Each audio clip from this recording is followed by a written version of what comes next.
was knocked down, heard the countdown through the haze, in the face of defeat, yeah.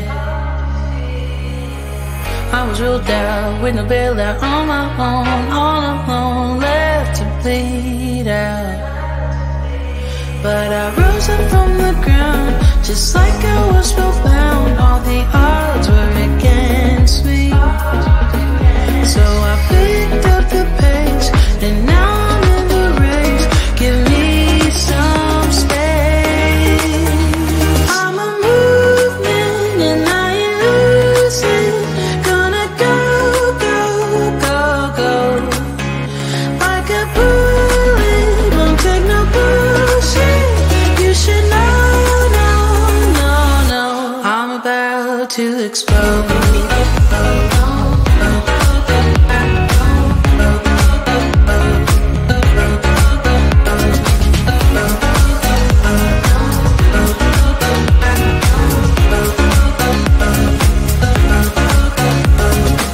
So I've been told that I should fold and give in. I can't win in this game, no. But you can hear me laughing. I'm the new thing in this field. You should kneel instead of me now. Yeah, I rose up from the dead.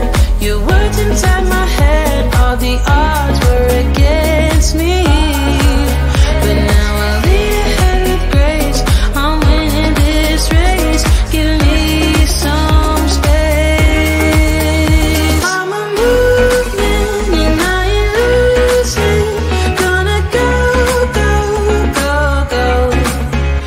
Like a bullet, don't take no bullshit. You should know, no, no, no. I'm about to explode.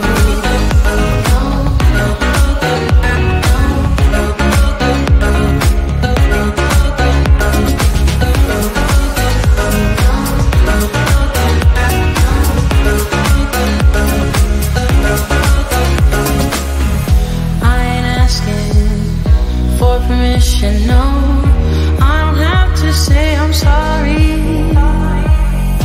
I ain't staying in the background, no, 'cause I don't need your worry. I'm a movement and I ain't losing. Gonna go, go, go, go.